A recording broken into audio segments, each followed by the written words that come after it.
Kura clover is a remarkable crop in many ways, but establishing it is problematic. The seed is difficult to harvest and clean, and consequently can be hard to find. Finally, when planted, it is slow to establish, but there is another way. Kura spreads by rhizomes, and previous small plot studies at the University of Minnesota had shown that sprigs taken from a healthy Kura plant will grow and spread when hand planted. The challenge was to see if we could do it at the field scale. We had a healthy 40-acre field of 4-year-old Kura to work with, less than a mile from the new field, but had to figure out how to harvest, transport, and plant enough sprigs to develop a healthy stand in the new field. Initially, we tried a Bermuda grass sprigger, borrowed from the University of Illinois, where it is used to plant miscanthus. Unfortunately, it didn't work very well on Kura clover. It functioned like a rototiller, chopping the clover into small pieces with little soil attached. We planted some test sections, but ultimately decided we needed something different.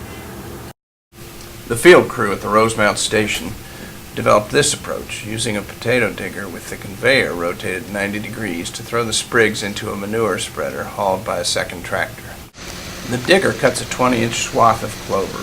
It has vertical discs on either side of a set of horizontal teeth that undercut the clover crowns and lift them up onto a set of rollers that transport them to the back of the unit while shaking off excess soil. Rhizomes from the clover on either side of a harvested strip will spread across it, eventually restoring full cover.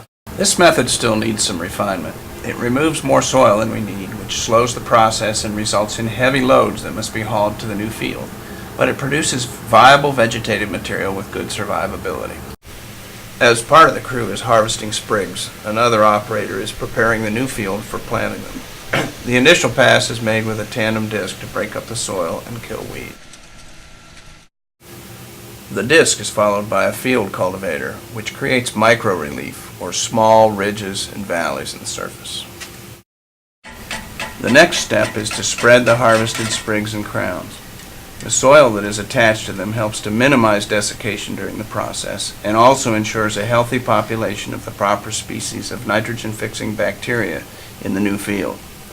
After spreading, the sprigs and crowns are incorporated into the soil by a second pass with the disc. Finally, the surface is rolled to ensure good soil contact. We used a brilliant seeder for the rolling. Here you see all three operations taking place simultaneously: spreading, disking, and rolling. This entire operation took place in mid-July during the hottest, driest, and windiest part of the summer. So we irrigated after sprigging, but we noticed that the clover survived equally well in the unirrigated corners of the field. 2 months later, in mid-September, the field looked like this. The clover has taken root and begun spreading vigorously. Weed growth was also vigorous, but we controlled the grasses with herbicide and the broadleaves with mowing. Patchiness is a concern, but the clover will fill in. Overall, the mean amount of biomass per unit area is much higher than test plots that were seeded at the same time. Meanwhile, in our original field, the harvested rows were initially quite visible and became infested with pigweed. But mowing took care of that, and the clover began recolonizing.